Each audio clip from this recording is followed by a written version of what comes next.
mensahe ang kailangan marinig ng mga Aries mula August 11 hanggang 17, 2024. Pwedeng nangyayari na to o mangyayari pa lang tong reading.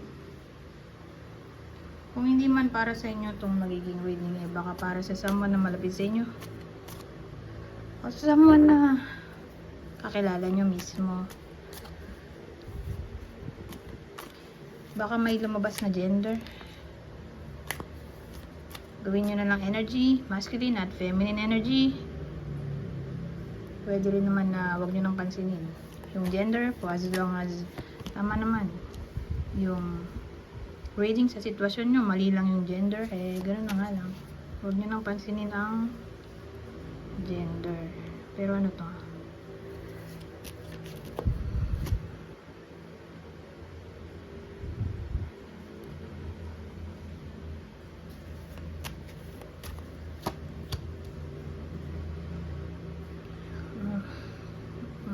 Magsimula na tayo.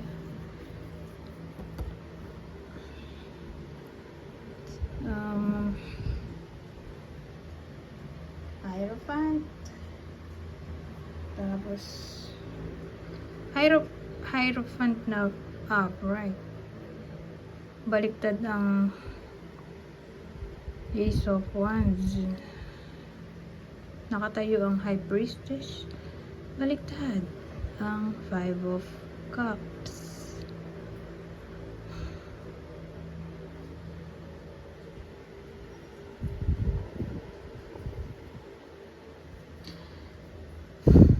So, ang dating sa akin, relationship reading siguro to. Pero bakit baliktad to?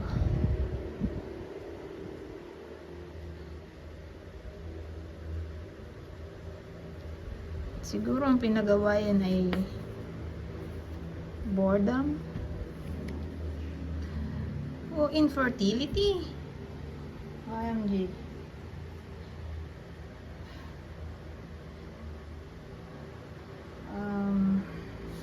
Kasi kung ganun yung case, tingin ko kung sino man yung hindi makaintindi sa sitwasyon, malilinawan dito. Kasi ano to divine insight. So tingin ko malilinawan siya. At magkakapatawaran na dito. So ganon, para bang na-bored sa karelasyon o yun nga, infertility. Yun lang naman ang naiisip kong pwedeng kagawayan kasi hindi naman lalabas tong forgiveness card kung walang away.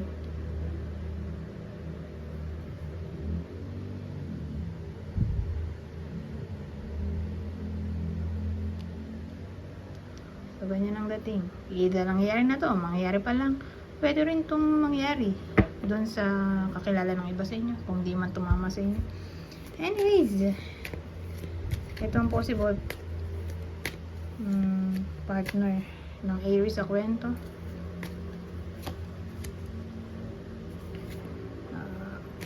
Pisces, Scorpio, kung kakilala, sabihin natin tumama to sa someone na kakilala ninyo.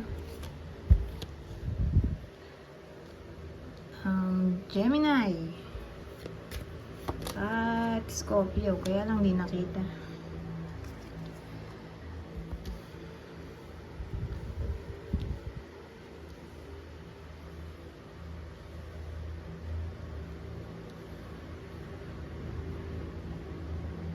So ngayon, kuha tayo ng ibang deck para sa ibang information.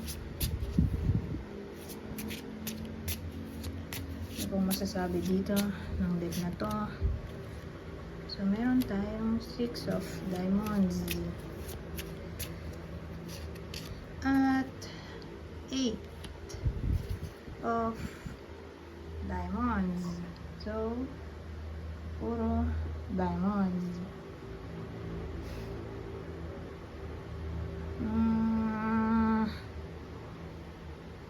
new job ay posible para sa iba na nag-a-apply. Sabihin natin kayo mismo to. Pero kung sa tingin nyo, kakilala nyo yung nag-a-apply, baka matanggap siya dito. Mag-a-apply siya ngayong week. So again, ulitin ko yung week. August 11 to 17, 2024. Ngayon,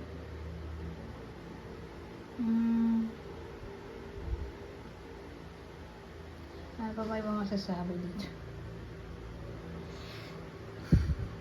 Baka may matanggap na pera yung iba sa inyo. Baka ito ay salary loan, cash advance. Ewan kung may involvement na pera dito.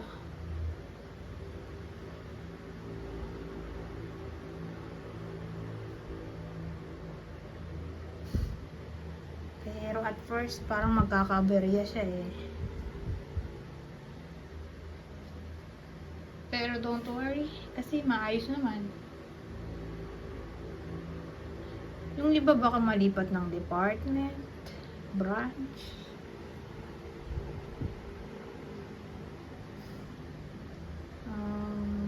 Ano pa bang maisip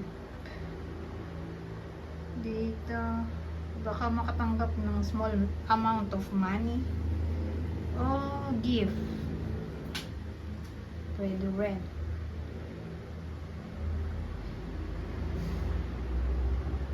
Baka yung iba ay salary. Ano yun? Sa last pay, separation pay, ganun. Pwede rin ganun. Baka makuha na nila ngayong week.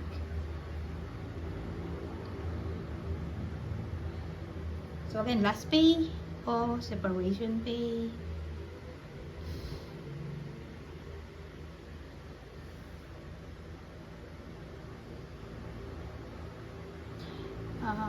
Sabihin natin nag-break yung iba. Kaka-break lang. Sabihin natin sa period ng 6 months yun nga, kaka-break lang. Mukhang may makikilala siyang someone new while traveling.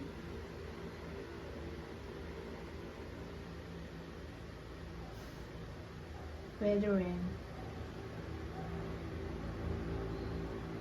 Pero kung nasa relasyon na yung iba, ewan ko, parang pag-aawayan ay pera. Mag-aaway sila tungkol sa pera.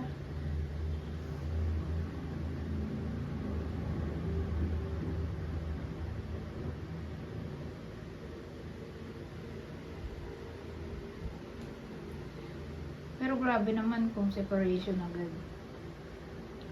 Diba? Pero kung sabihin natin yung iba ay nasa second marriage, baka sila yun. Sila yung maapektuhan sa reading na to. Bongga, second marriage.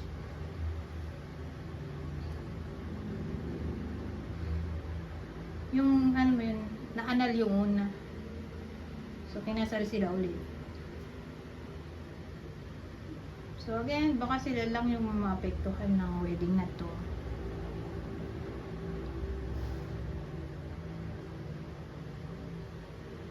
Yung problem na sinasabi ko kasi mukhang mag-aaway sila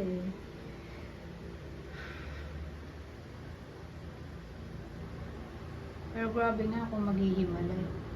Anyways, para malaman natin kung para sa inyo ba itong reading o hindi. Ito yung possible partner sa kwento na to. Partner ng Aries, Cancer, Aquarius kung kakilala. Sabihin natin kakilala. Sinong tatamaan? Virgo, Gemini, Capricorn. Ngayon, babasahin ko na lang to. Extra message. Kunin nyo lang yung info na sa tingin nyo ay fit sa inyo.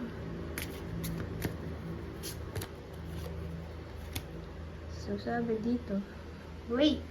Don't rush into action right now. Bide your time to better results. Ito.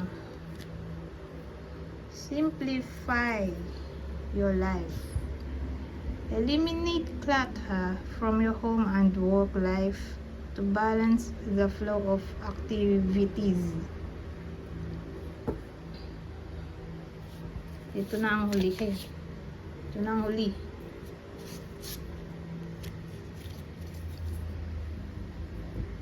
So, sabi, consult an expert. More information is needed. Contact someone with expertise in this area. Anyways, hanggang dito na lang. Goodbye for now.